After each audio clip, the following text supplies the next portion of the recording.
and the smallest permutation, the smallest permutation. I'm like you in the video now with I forgot I with did that. the It's intrinsic so hard. permutations. There you Yeah. go. Yeah. Hey guys, welcome to Metal Sharpens Metal. My name is Daniel. This is the place where I analyze heavy music with my Christian worldview operating in the background. We all have worldviews operating in the background, and sometimes it's good to analyze what yours is and be honest with yourself about how you view the world, much like the guest of today's interview, Jonas from Karmanjakah. I'm coming fresh off the presses with that interview. It was a ton of fun. Very nice guy. Very willing to talk about these subjects and go into it with a calm, lighthearted demeanor. Very enjoyable.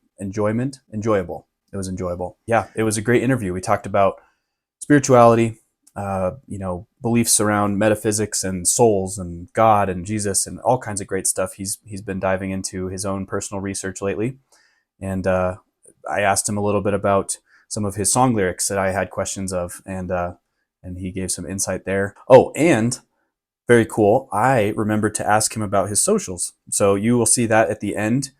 There's also going to be a link in the description to how to find more information about this band.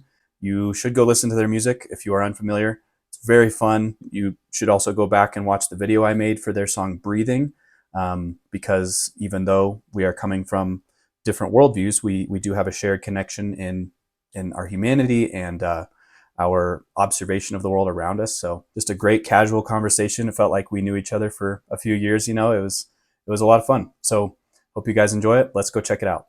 Would you like to start by saying who you are and your band and a little bit about you? Yeah, for sure. I'm Jonas. I'm the singer of Karmanjakah, a Swedish progressive metal band.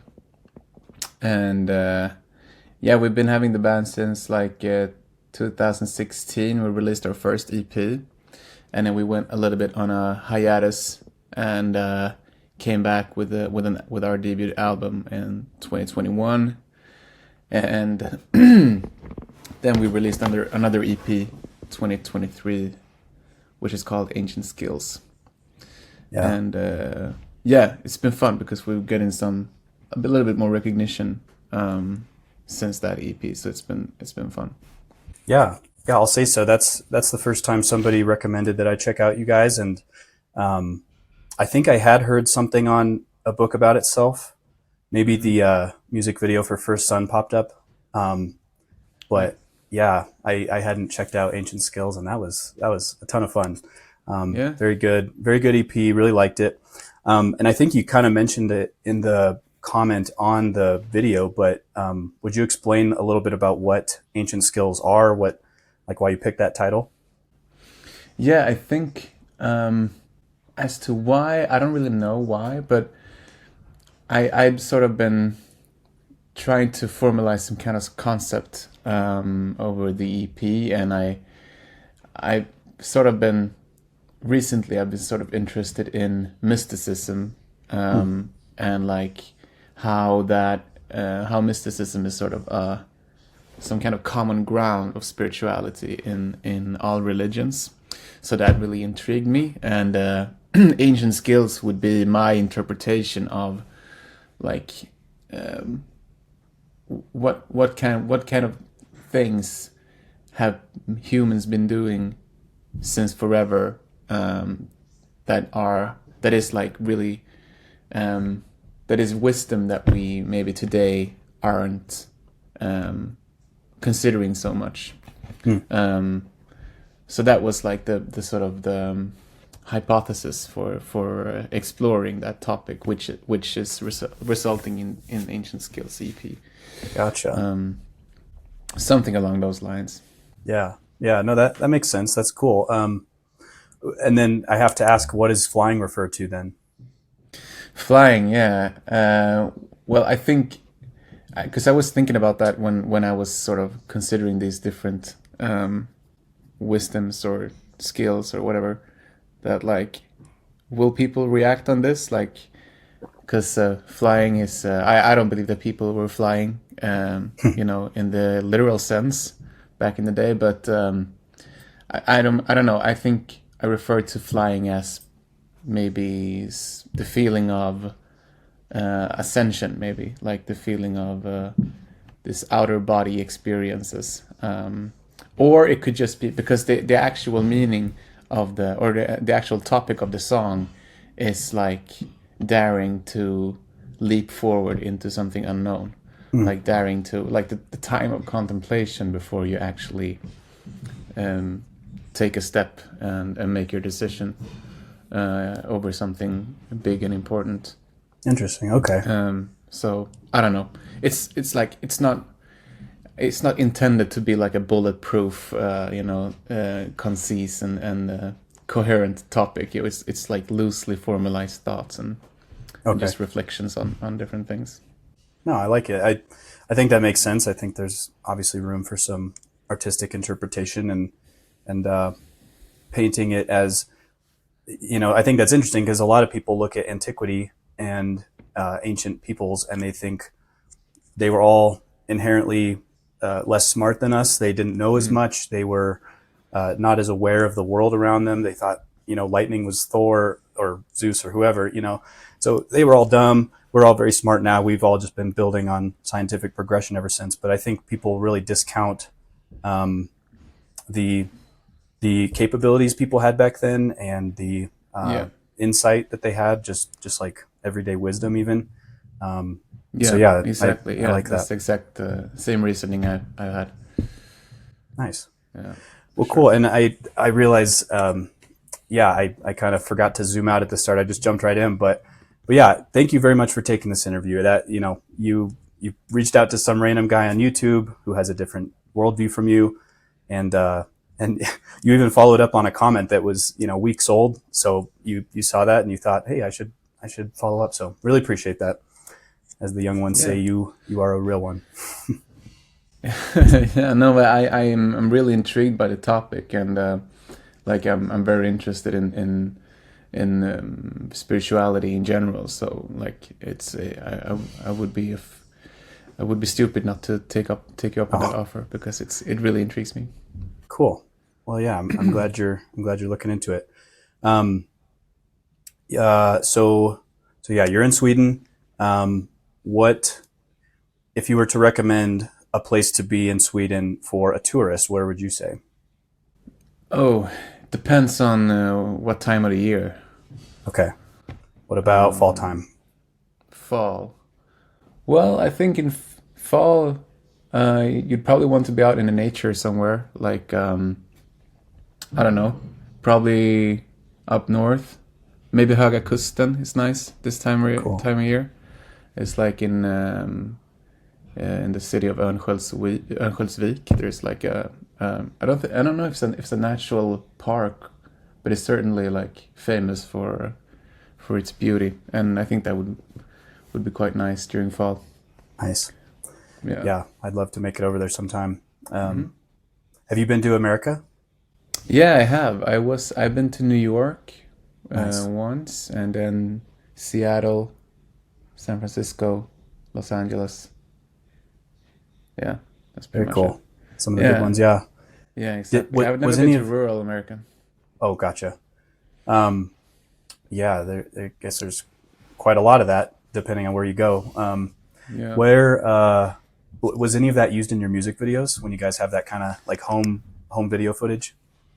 When I went to the States, you mean? Yeah, was any of that from the States? No, all of that was recorded in Sweden. Okay.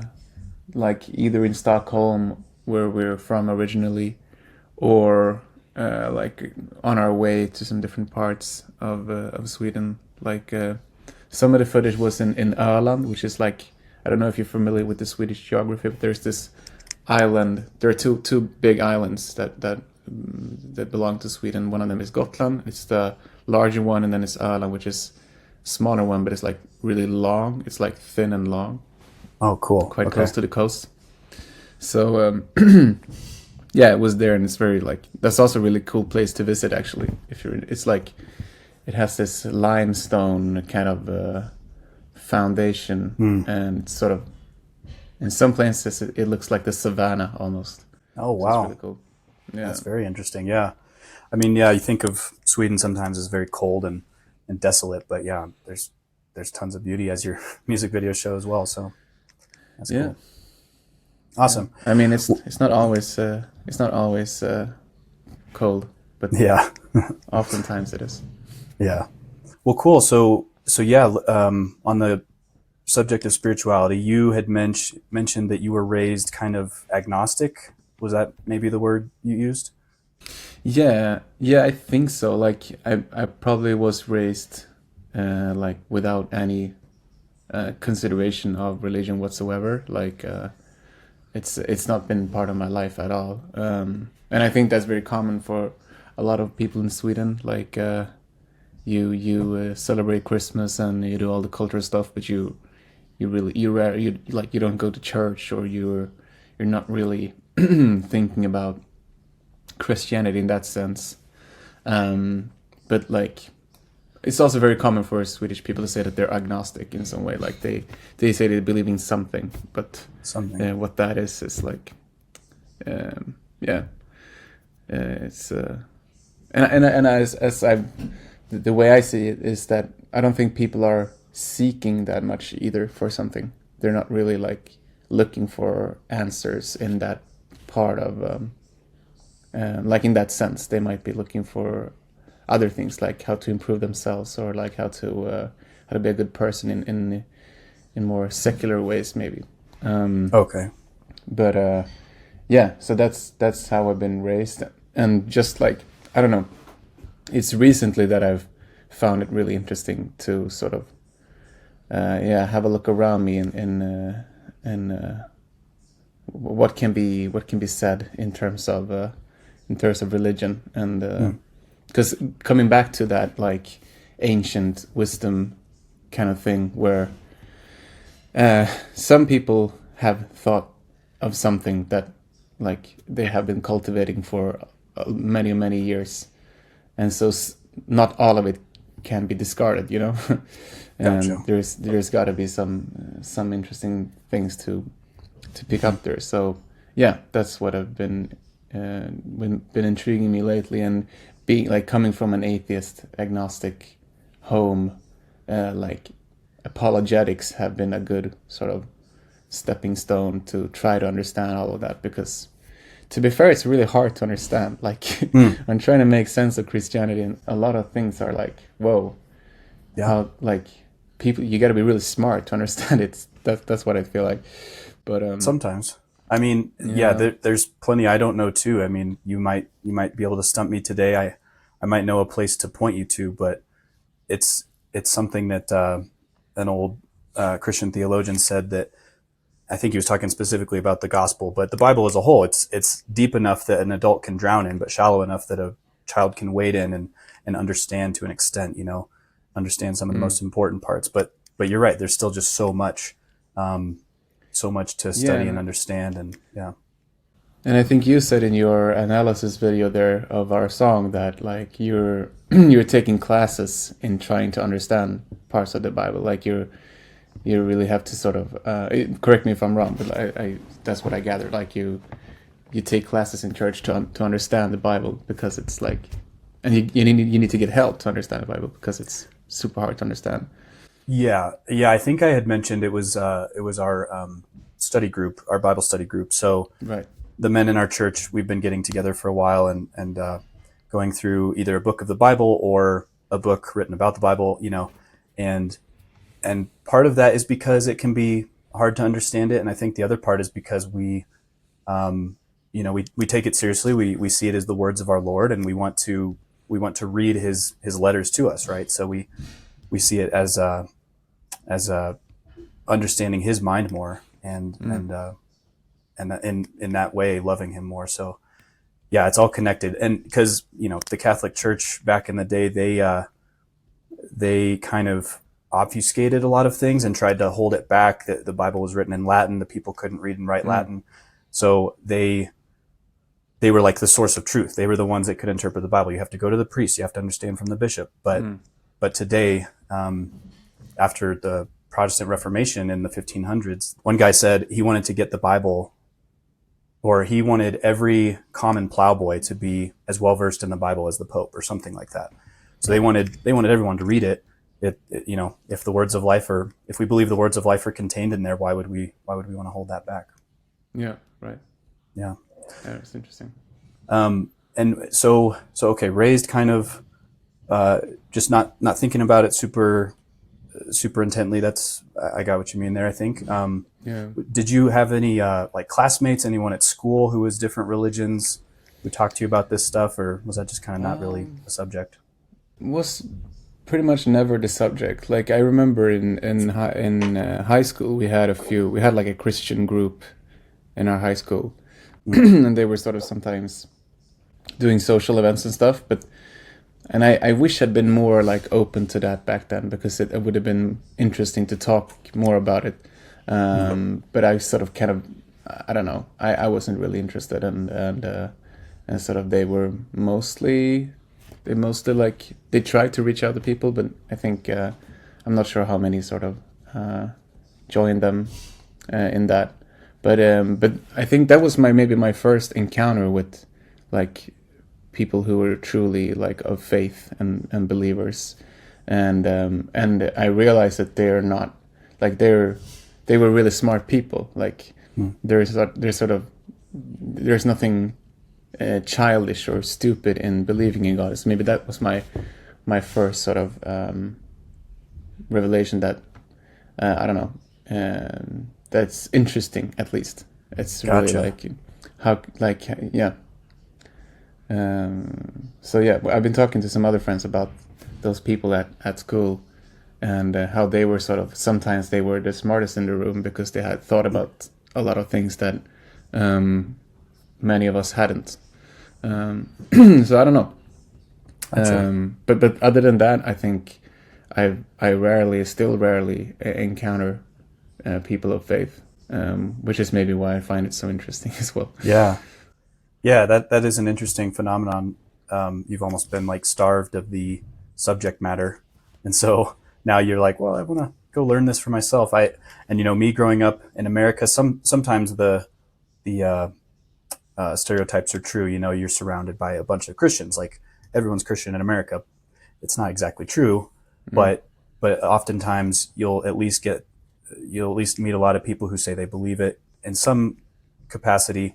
They go to church on Christmas and Easter, and you know, and then they say, yeah, we believe in Jesus or something, but it doesn't necessarily go deeper than that. So there's almost like too much of it, and then that, sometimes the worst parts are what get attacked by, you know, some of my atheist friends growing up. They were asking some of those hard questions, and at the time I was, you know, trying to answer from what knowledge I did have, but yeah, the faith wasn't real to me, I would say, until more my college years, and that was partly because I had a professor who was an atheistic Jew who was teaching a class called God, Freedom, and Evil, and it was a class about like the Old Testament, and you know, how could God allow evil in the world, and we went over the book of Job, and he wasn't super hostile against Christianity, but you could tell that he was having some enjoyment in like kind of tweaking at your thoughts that you thought were, you know, settled or whatever. Like I remember one time he was like, if you think God is, you know, just an old man in the sky with a big beard, then you're wrong, and you know, here's why, and that's a misconception. And so anyway, that class prompted me to kind of look and be like, okay, well, do I really believe this? I was raised this way, but you know, and I think I've always kind of believed some of the bare facts, but like, is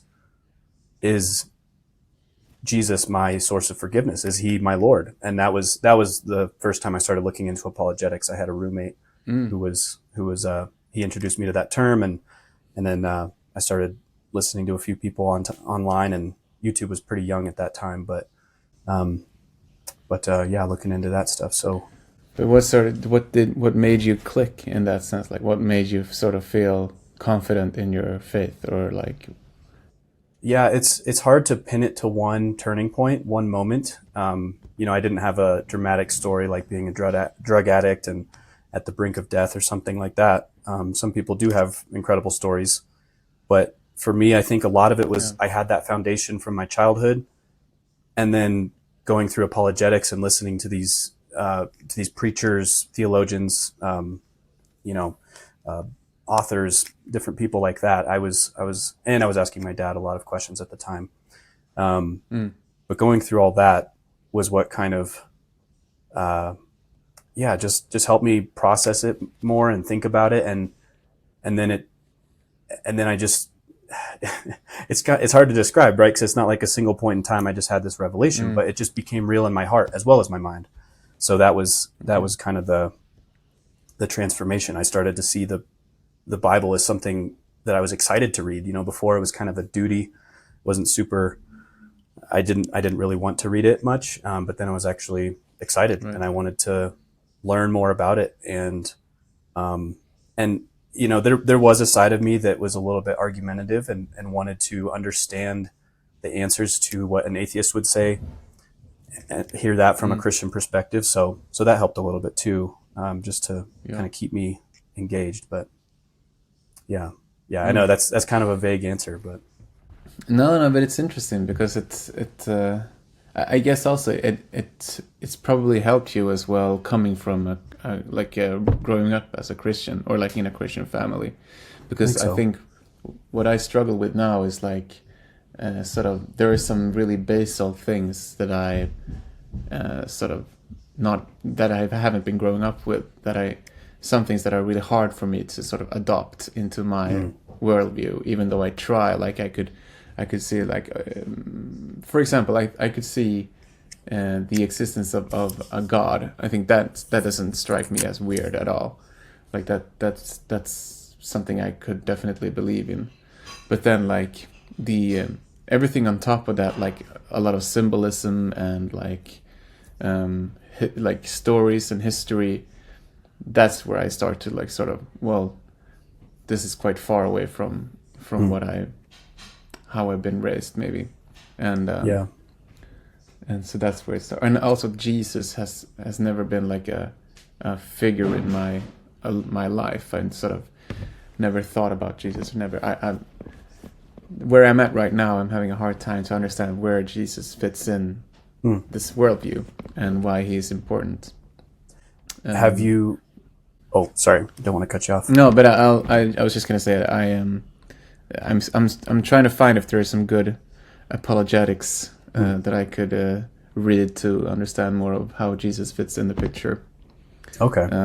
Maybe you know of some, I don't know, but I'm sort of this is all super early. Like everything I say now is just based off a couple of weeks of Mm. interest or a couple of months of interest. So, No, that's very um, cool. Yeah, no, but yeah, no apologies needed. That's I'm glad to talk about these things, and um, yeah, I guess what how much of the Bible have you been reading? Have you looked into the Gospels or any of the New Testament or anything? no, I Okay, have almost zero knowledge about the Bible. okay. Um, Yeah. I mean, I guess we can look at apologetics as well, but you know, a good starting point, and it might raise a lot more questions than answers, but Yeah. a good starting point would be just maybe the Book of John, um, Okay. that talks about is okay. This is my ignorance question. Is Jonas, is that John in Swedish, basically? Uh, Good question. Maybe. I don't know Okay, actually. because there's a when people talk about kind of the Greek, right, these might be Latin derivatives, but they say the Johannine gospel, which is John, Johannine. So I don't know. I didn't know if Jonas Mm. derived from that or something, but Yeah, um, probably. There's something about it's something in Hebrew. I think it's some mm, Hebrew name. cool. I think it's like a dove or a peace or something like that. Oh, yeah, I But I can don't know see if that. it's related to John Okay. or how Yeah, it sorry sounds. for the tangent, but yeah, Yeah, no worries. the Book of John is good. I mean, I believe the whole Bible is good, but I think the Book of John is a good starting point for describing the person of Jesus Mm-hmm. to people who maybe aren't as familiar. You know, some Mm. of Matthew assumes that you are a Jewish reader, and so there's certain references that Jewish people would understand a little bit better. Okay. For example, so it's not to say that we wouldn't get it, but John just might have a little more impact, and so that discusses a lot about Jesus being divine, Jesus being God, the second person of God. Right.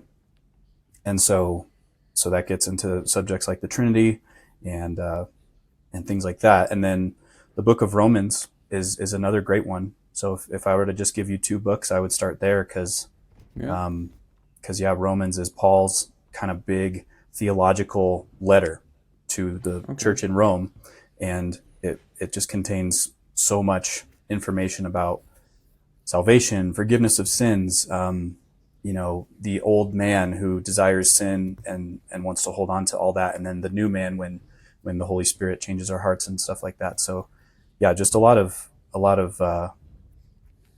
again, it might raise more questions than it answers, but I think a lot of good subjects there.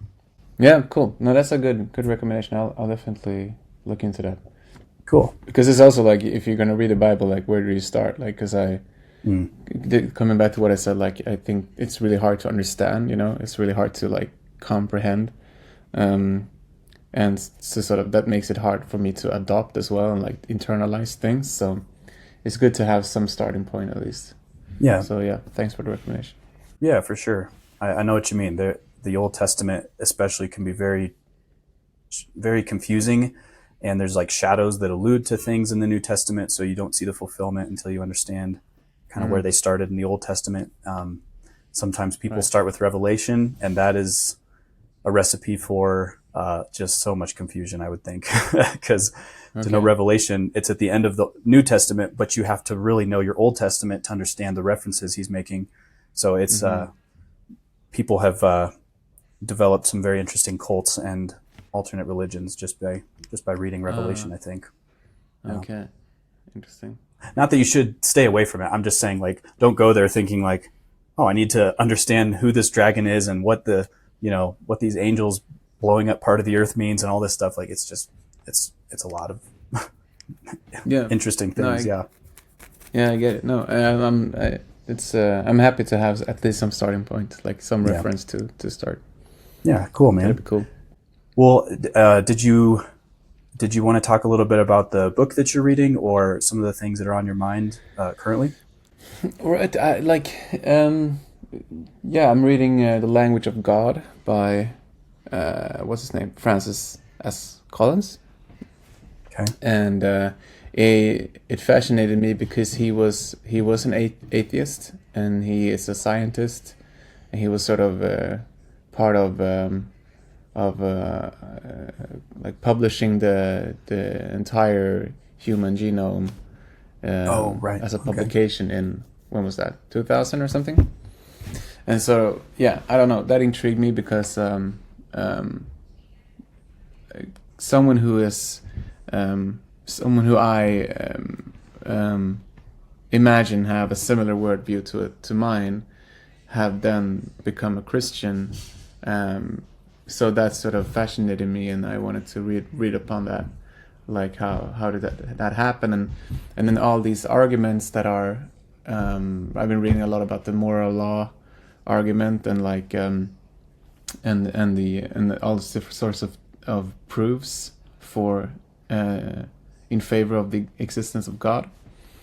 And I don't know what to bring up. It's all very new to me, and like it's I think there are some really good arguments. I'm like, as a person, I'm very non-critical. I'm not like a critical thinker. I know a lot of people are like very smart people who are also extremely fast to criticize things, and sometimes it's rightfully so. Like, sometimes there are bad arguments being made, and you should be able to catch those. But I'm not so smart in that way. I just I take enjoyment from reading a couple of really good arguments, and then sort of just letting them simmer in me for a while, and sometime after that I realize what I think or what I believe. Gotcha. But yeah, I don't know. I should read. It would be fun to read that book, and then read like Christopher Hitchens or something like just total opposite, and see where I fall in that. Yeah. But it's hard to tell right now where I stand. But yeah, reading about miracles, reading about the moral law, and yeah, the logics of this whole timeless, spaceless, and immaterial Yeah. being coming to existence, and where did it come from? I don't know. I think those are really like good arguments, but Yeah. yeah, I shouldn't speak too much about what I think right now, because I think I'll probably change my mind sometime. But No, I mean sometimes that's it fair, happens. and yeah, it's mature to recognize that you shouldn't just latch onto an answer instantly when you hear it, and I'm gonna try to Yeah. not be like super in your face, like just inundate you with a bunch of details. I want to be fair to the fact that you're just kind of starting out and trying to understand some of these things. I think the laws of logic is a really I think that's one of the strongest things, at least against materialism, that believes that there's no such thing as anything except outside of our experiences, and our brains are just basically fizzing, um, and uh, and that's where our thoughts come from. But the laws of logic, I think, like cannot be accounted for at all in that worldview. Um, and that's another. You mentioned Christopher Hitchens. He was a very smart guy. Yeah. I forget exactly when he passed away, but right before he did, a couple years before, he went on a debate tour around some American universities. I think it was only in America, and he was debating a guy named Doug Wilson. There are you can find some articles that are critical of Doug for other reasons, but that debate tour was really interesting, and so you get a guy who I mentioned presuppositional apologetics, which I would prefer. I wouldn't say hold to. It's not like a religion. If you're presuppositional, you can't be other things too. But it's a method that I think is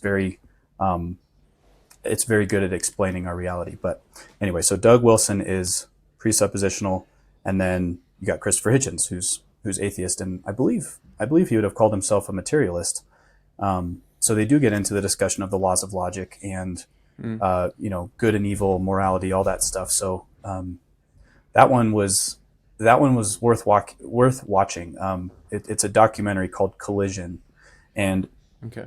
I'm positive that they had like the full debates recorded somewhere. I'm not sure that I've seen them, but they basically had the same debate in like 5 different universities or something. And Okay. Collision is like a 40-minute, or maybe it's more like an hour, just documentary of them going around, and it does have clips of the debates where they talk about these things. But it also has times where they were just like having meals together.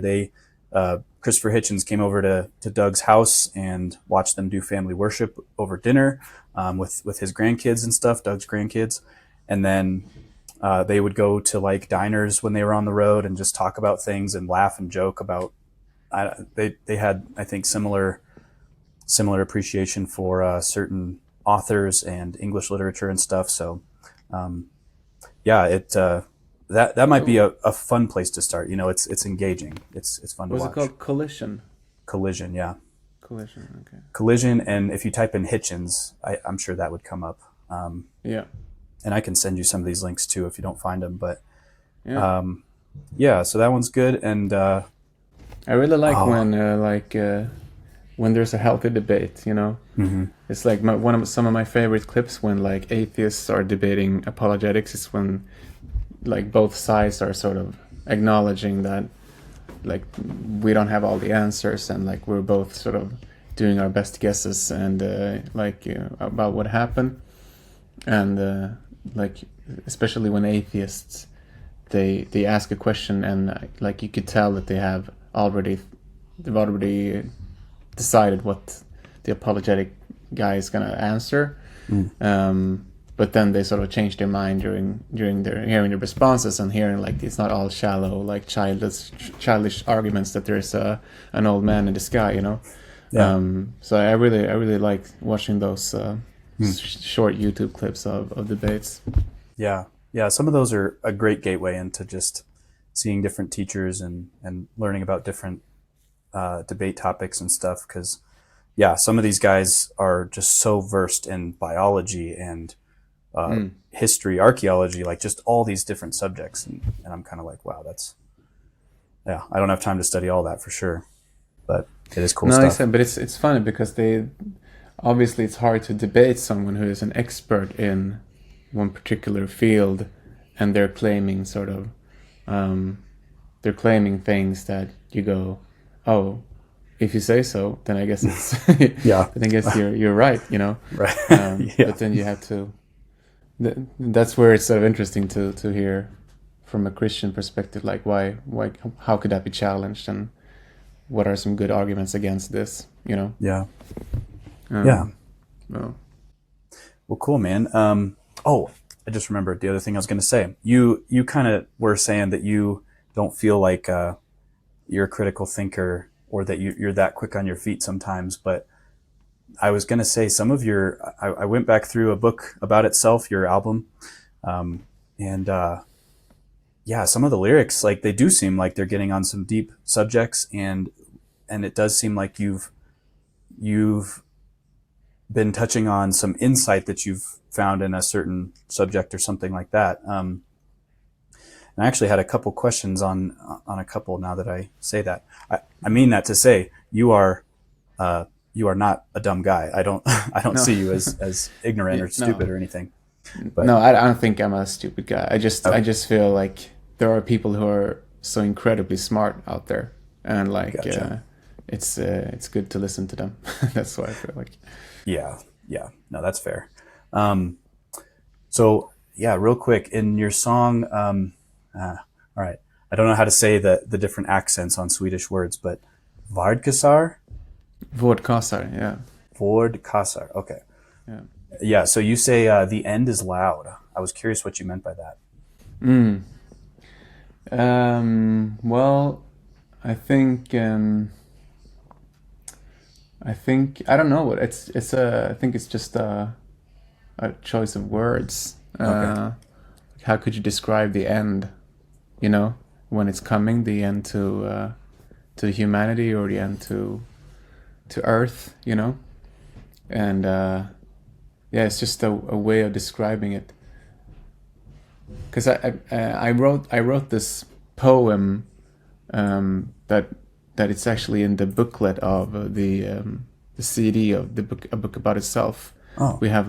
We include poems of all of the that are related to all of the songs. Like for each song, we have a poem as well as part of as part of the lyrics. Those were all written by you, by the way? Yeah, exactly. Very cool. And so that verse was like, let's see if I can remember it. A huge weight lifted off of my shoulders when I realized we have already seen the end of the world. We're just waiting for the shockwave. Huh. And so I think that sort of maybe captures that feeling of like the end is coming. We've already seen it. It's just not hit us yet, you know. Oh, interesting. That song in particular is, I was thinking a lot about like global warming and stuff like that at the time. So, and it's maybe a cry of hopelessness. I don't know. I see. Okay. No, yeah, that makes a lot more sense. Because you said we used to do what you do now to warn about what's coming. So I wasn't sure kind of who you were referring to, but I think that was like, because I think when I wrote it, there was like these fires in Australia and in the United States, like forest fires were like raging, and so I saw, because vårdkasar in Swedish means like, like old style lighthouses where you would fire up. Is it called beacon maybe in English, like a beacon, like a sure. you would fire up these things, and that was a way of communicating back in the day. And so that's what vodkast, and like a vodkast is one of those things you fire up. And I think that specific line is referring to like that, but also forest fires, basically. Gotcha. No, that's super cool. I need to buy that album now that I know that there's like extra goodies in the CD liner. That's very cool. I love when bands pay attention to what they're doing. They, you know, lyrics actually really mean something to them, and that's not to say that the lyrics have to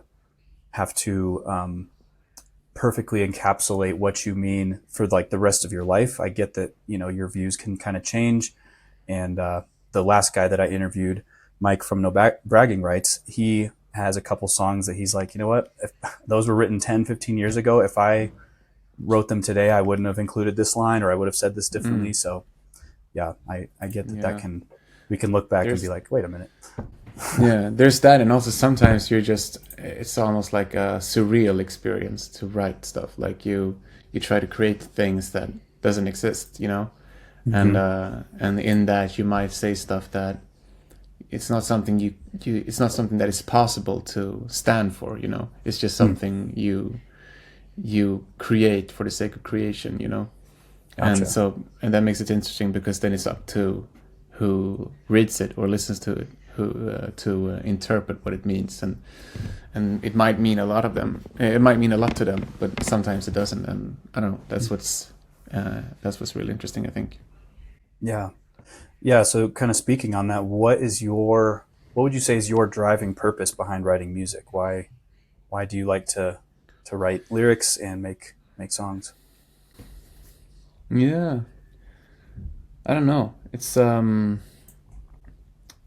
it's like me and the guitarist of Karmanjakah, we're talking a lot about this right now, actually, that we're trying to practice to enjoy writing music, because it hasn't always been like a joyful experience, you know. It's been a couple of years now that I just felt like it's something I have to do, you know.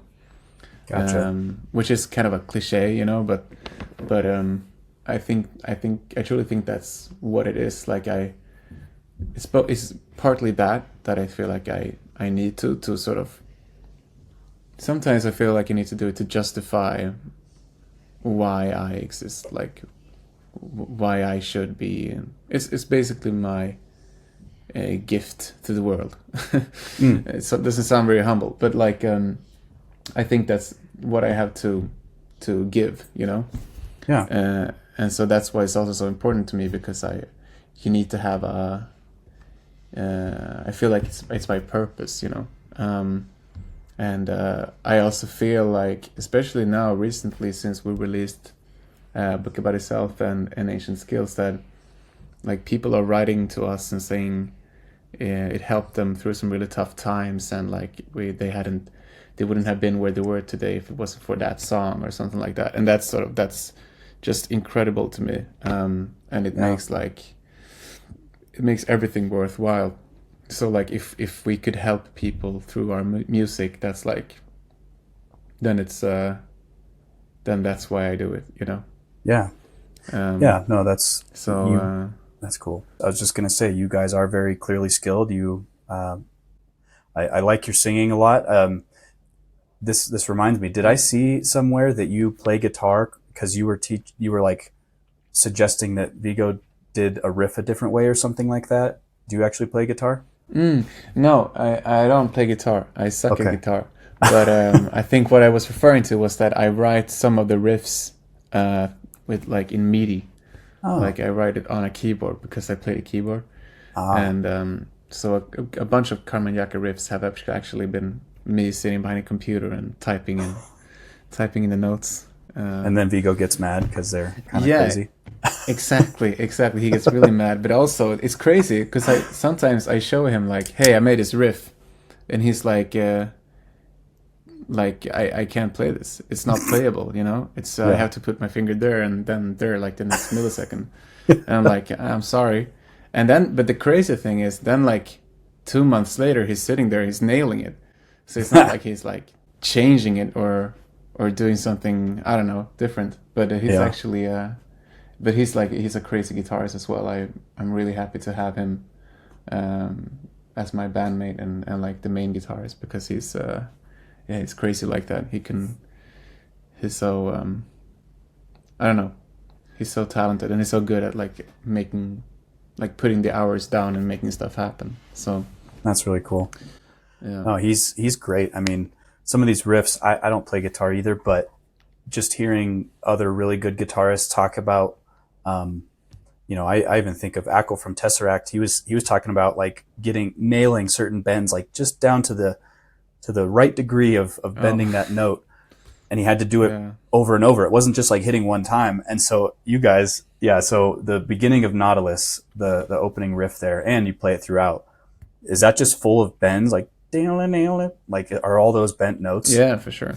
Okay, yeah, that's For sure, like there, we use that a lot. Like, I think, I think in our first EP from 2016, we also have a song called "The Mill." That's where oh we sort yeah. of started doing that first time, and so Okay. then I don't know, that kind of stuck, I guess.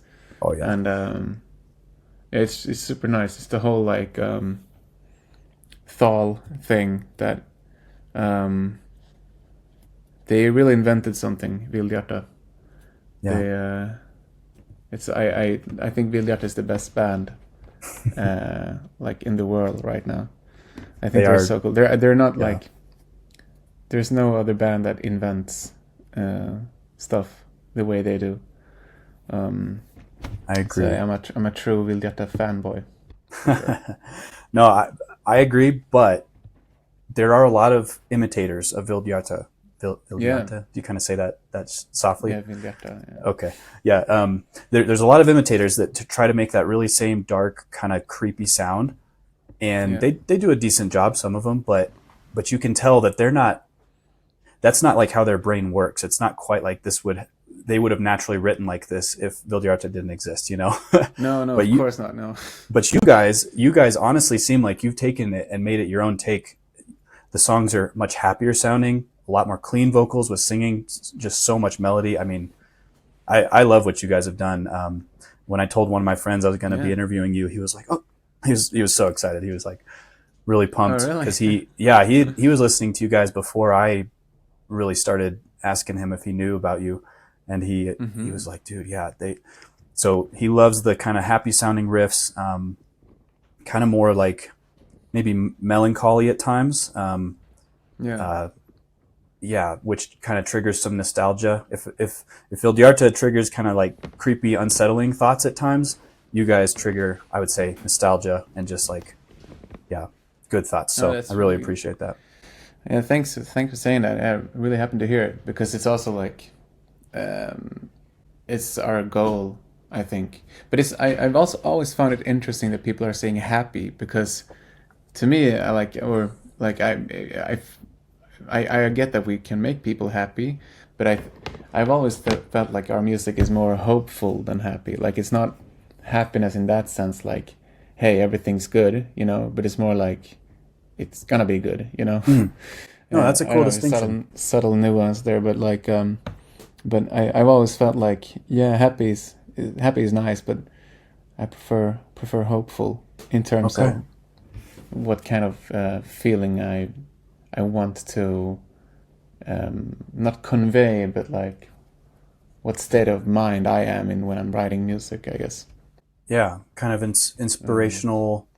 Um, yeah, no, I like that distinction. And I mean, part of the reason I've been making these videos, and part of the reason I enjoy metal, it's so many different types of metal. Some of it really does make me feel hopeful. It reminds me of the mm, hope that I have in Jesus, and I wanted to describe that. Talk about it to more than just a couple of my friends. But yeah, so I really appreciate approaching it from that angle of like, there is hope in the world. I want to find this hope. I want to evoke those thoughts, yeah, and that's why people with different worldviews, I think, can even inspire hope in me. even if they don't believe the same way as me. It's I can see that ultimately it does point to something that is good and outside of us. So, yeah. Yeah. Because that's also what I feel. I feel there is some common base there. Like, because I've been listening. Like, I feel that same kind of hopefulness is like very instilled in like soul music as well, and like gospel music, and like genres who are typically maybe have a Christian, either like the musicians themselves are Christians, like, or the music is about Christianity or God or Jesus or something. Yeah. But like I've always felt that that's the same kind of hopefulness that we're trying to like instill in our music, or that at least I'm trying. Because I also want to say this, like, I'm speaking my personal opinions here, and I don't want to speak for the whole band. Like, they probably have different opinions and think differently in these subjects, but I feel like that's the same kind of feeling I'm trying to instill in Karmanjakah whenever I'm writing the music. Yeah, it's I think there's something to that, which is probably why you can connect to people with entirely different worldviews, because again, coming back to the mysticism thing, like we there's some core, I think, which we all share, and like there's some core element of being a human being that is shared between all of us. And some people say it's God, some people say it's something else, but I think ultimately it's the same thing. And yeah, it's just that's also a way. I think that's also a channel to connect, because we all know it. That's how I'd like to think about it, at least. No, I think that's really profound. That actually touches on something in presuppositional apologetics, where the common point that we have with each other is the image of God. We have these worldviews that are sometimes totally opposite, especially between a materialist atheist and a Christian. But we connect because we believe we are made in the image of God.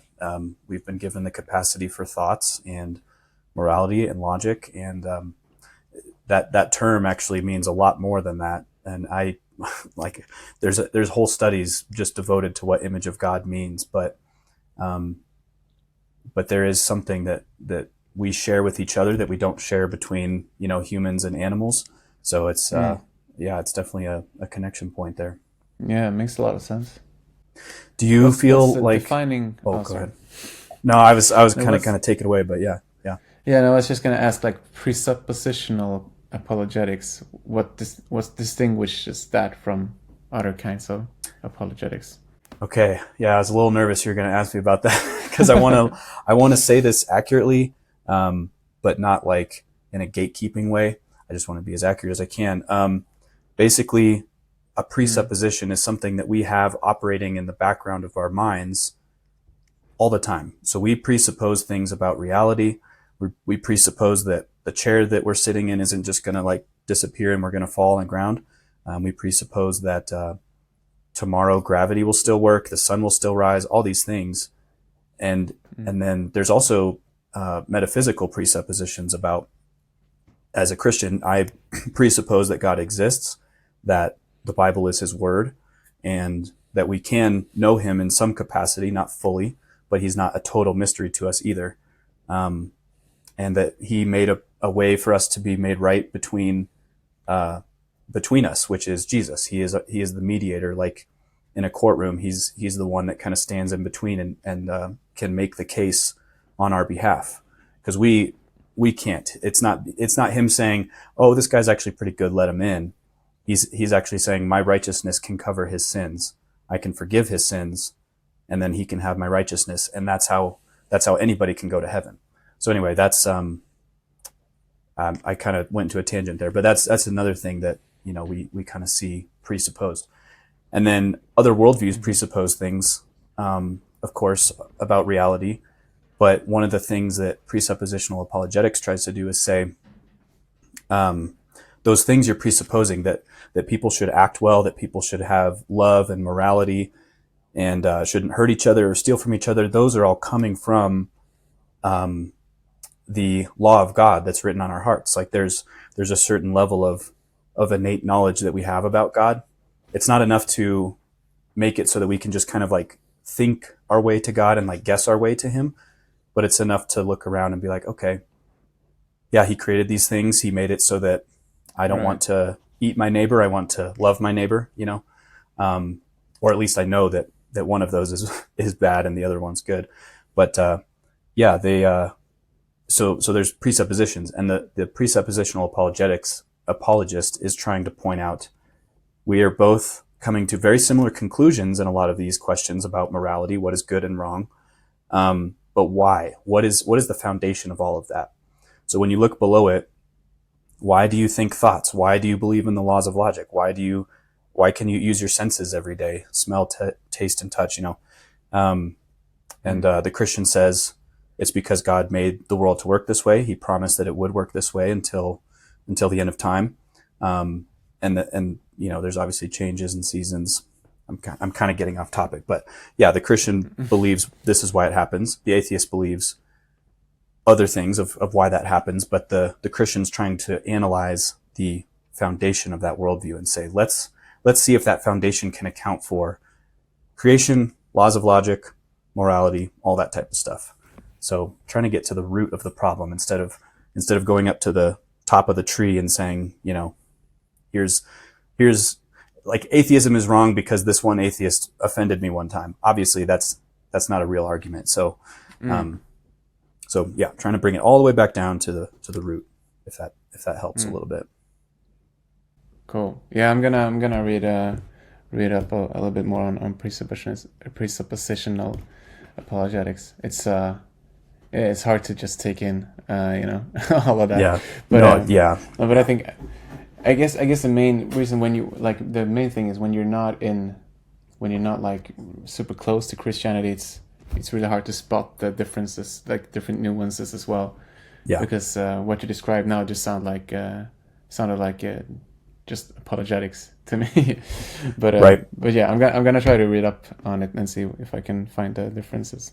Okay, there will be a test next time, so yeah, come prepared. Yeah, no, but that's cool, and you're right. There's a lot of overlap, and people kind of use slightly different tactics and methods depending on what the person they talk to believes in. You know, so yeah, it kind of can be a little hard to define unless you've been in it for a very long time.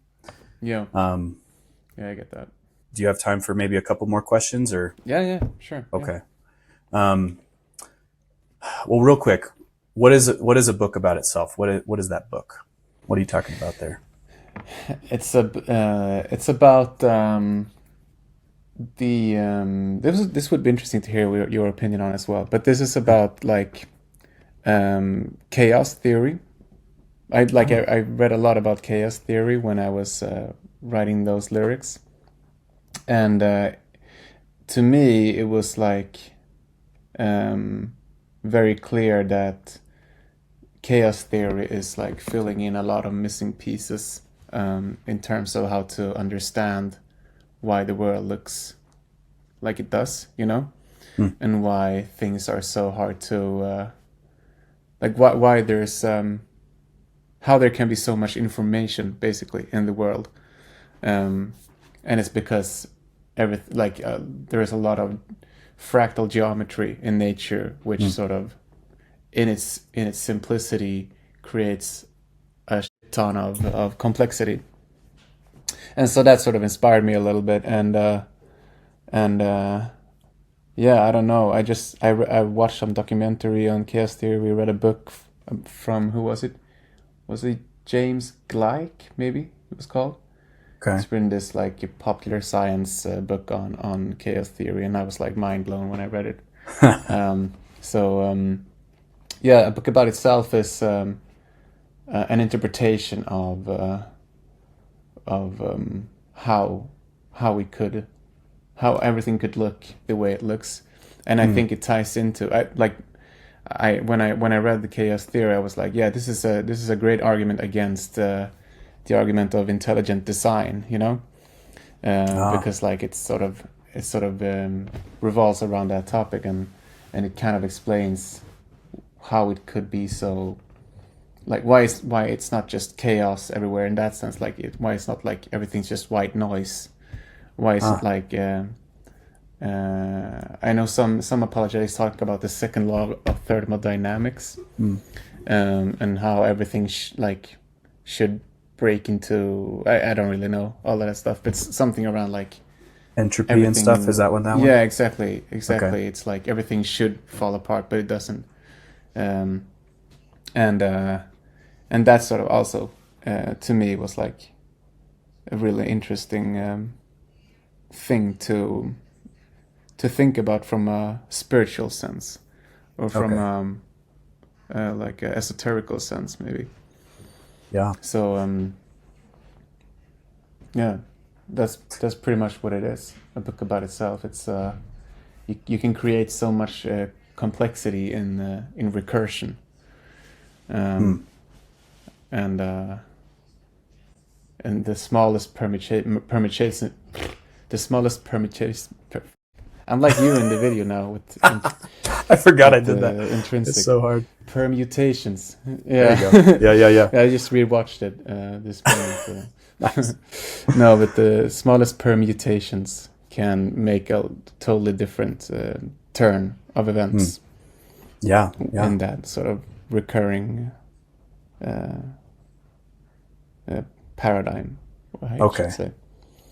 Yeah, that sounds like some very heady stuff once you dive into it. Yeah, yeah, I know. And it's yeah, but I guess you can maybe you resonate with that, because it's sometimes when you think about, like, you think about something a lot, and you think about like really abstract stuff, and non-substantial stuff, and you try to just make sense of it, and then sometimes you come up with things it's very hard to convey. So, So book about itself, would you say, I is don't know. kind of like all of reality explaining what it's about in a way?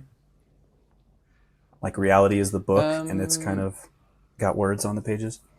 yeah, like reality could be just a book about a book about a book about a book. Hmm. It could be that it could create such a complex structure that it could hold the entire infinity of the universe. Hmm. Like, because sometimes I've always been thinking as well. Oftentimes when we talk about infinity and infinite, like infinite space, we usually refer to the universe. But I've also been thinking about like inner infinity, like infinity also goes inwards towards like the smallest molecule, Hmm. and I don't know if it's been proven scientifically, but I'm not sure if there's like a smallest building stone of material, like a particle. I know was this uh, Higgs particle, Oh, the but I'm not sure if like, boson yeah, collider, this is Higgs all boson. way above my head, but like, Yeah, me too. yeah, but yeah, exactly, boson, yeah.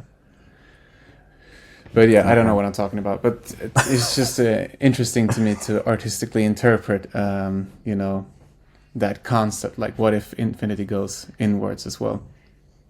Um, Yeah. No, and I then, could. and what does that mean? Yeah, there'd be a lot to write about in that realm, I guess. That's really interesting. Yeah, in And that infinite book. yeah, yeah, and I mean, I like even relating it back to Christianity. Like, I guess you could say that our souls are infinite in a sense, like they will be eternal. They haven't. Mm-hmm. We don't believe that they've always existed, but only God is truly infinite in all directions. But a soul being eternal is still something that's really hard to grasp. Uh, you Mm-hmm. know, existing forever in some capacity.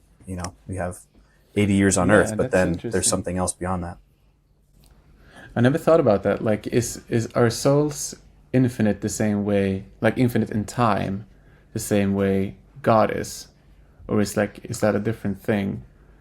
Because I would say, I guess souls aren't spaceless either. Or yeah, immaterial. They're not extended in space, as one theologian put it.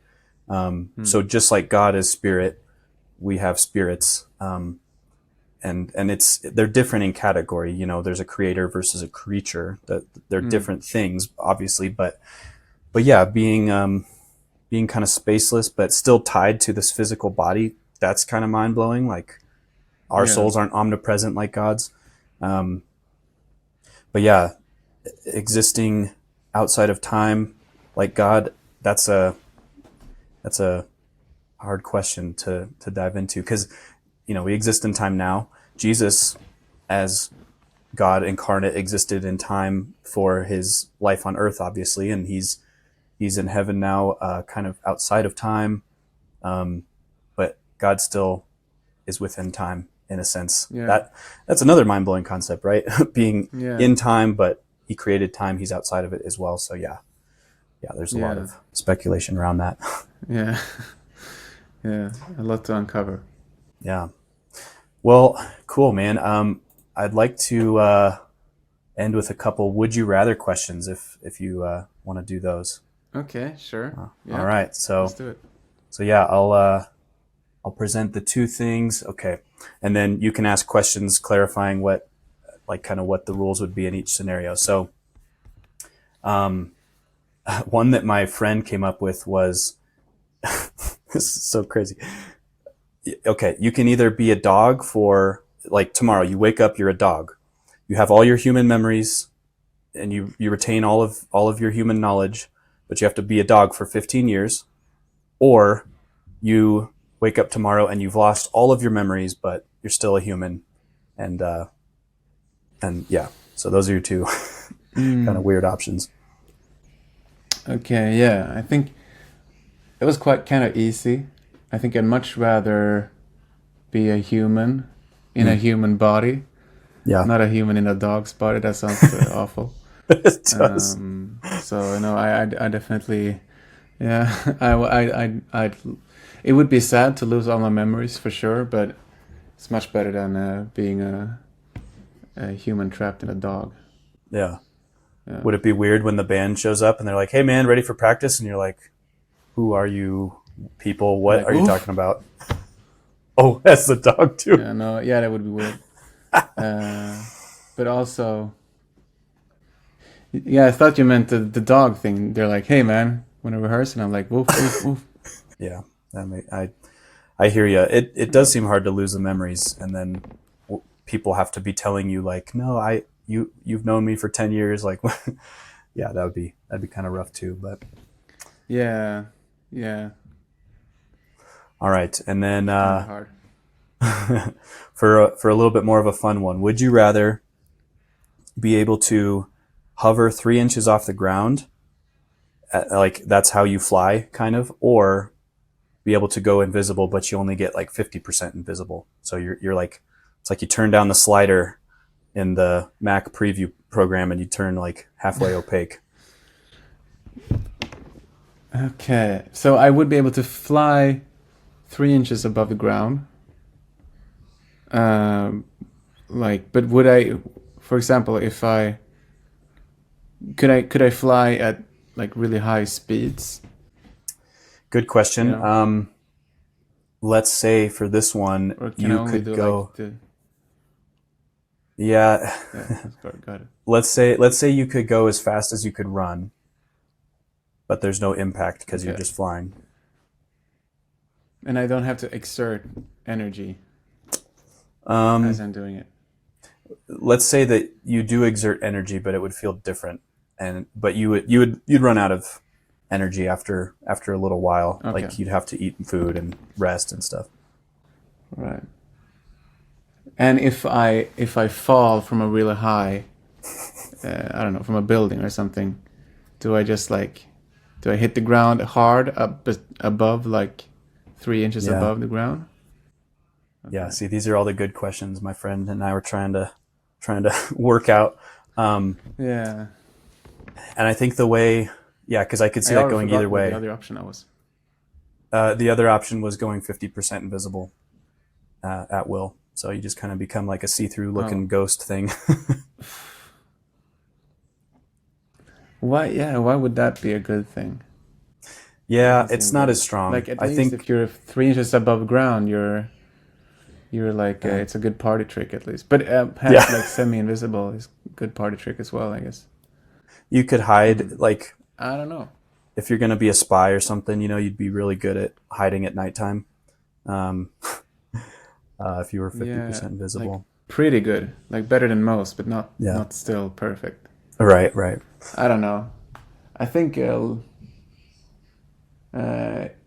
I think I'd go for levitation Yeah, because it would make me 3 inches taller. yeah. Taller too, yeah. That's a good thing, I think. As long as people don't look down. Yeah, Yeah. No, that's a good one. yeah, All right, exactly. fair enough. Yeah. And last question, real quick. What, if you could go back and revisit any scene in history, supernaturally, you were just transported back, you could view it safely, what would you look at? Maybe the resurrection of Christ. Yeah, That would be very cool. cool. So I could finally know see it with my own eyes and Hmm. see if it's true or not. So you would want to watch the moment that it happened, which Yeah, I think which so. I don't know technically what no other human things. saw. Right? Yeah, no human could see it. Yeah, maybe. Uh, well, I would like. I would love it for there. I would love to have been able to witness that Hmm. in some way, like with my own eyes, and not Yeah, having to rely on historical references or scriptures or whatever. gotcha. Because it would make it so much easier to understand. Yeah, that you're not the first person to say that. I think a lot of people see that event as very important, and every Christian should Yeah, believe it's very important. The Apostle Paul said the same thing. So that I think that's a great answer. yeah. Yeah, and are you familiar with the Swedish band Blindside? Yeah. You remember those guys? Wait a minute. Blindside. I just gotta remind myself. Yeah, they were kind of more on the rock and roll Oh side. right. Yeah. Yeah. It's a Christian band, right? Yes. Yeah. Yeah. Right. And Yeah. I remember my cousin showing me them a long time ago, and I was like, man, these guys are great. But one line that stuck out in my head was, man, I can't exactly remember how he phrased it, but he was saying something like being there at the crucifixion of Jesus, and as Jesus was going up, his eyes met the lead singer's eyes. Like he was talking about it like he was there in that moment, and he said that he saw Jesus's eyes right then, Mm-hmm. knowing that his sin was what was causing Jesus to go up the hill to die on the cross, and so it obviously impacted the lead singer. I'm forgetting his name too, but yeah. So I think of that line as kind of like his going back in history and viewing that scene. Yeah. Yeah. Yeah. Well, yeah. Why don't you close us out with anything? New music coming up, shows you want to announce, websites, anything else? Yeah. We're working on new stuff right now. We're sort of we recorded all the drums for. I'm not sure if I'm just gonna say it. It's gonna be an album, and it's I think it's I don't know how many songs it is right now, but it's we recorded all the drums, recorded all Mm. the guitars. I'm still working on the vocals and the lyrics. So that's sort of what I'm into right now. And and then we're gonna be mixing it and producing it over the coming months. And we've already shot one music video actually, Oh, nice. another Super 8 video, so it's gonna be fun. And yeah, hopefully, like I can't say right now when it's gonna be out, but hopefully before summer next year. Cool. And that'd be I'd love that, but it's hard to control, Yeah. Yeah. That's gonna be fun. Awesome, man. I'm very excited for that. What Thanks. what social media or other platforms are you guys most active on, would you say? Instagram for sure. Cool. So definitely follow us there if you want to have some updates. Well, I really appreciate you jumping on and Yeah, thank you. It was going really through your really fun. thoughts. Yeah, definitely. I mean, I feel like we could talk for another hour. I do want to be sensitive to your time, but if you ever want to come back on again or just chat offline about these things, let me know. I would love to. Yeah, for sure, definitely. Cool. Awesome. All right. Well, thanks, Jonas. Yeah, thank you. See ya. All right. See ya.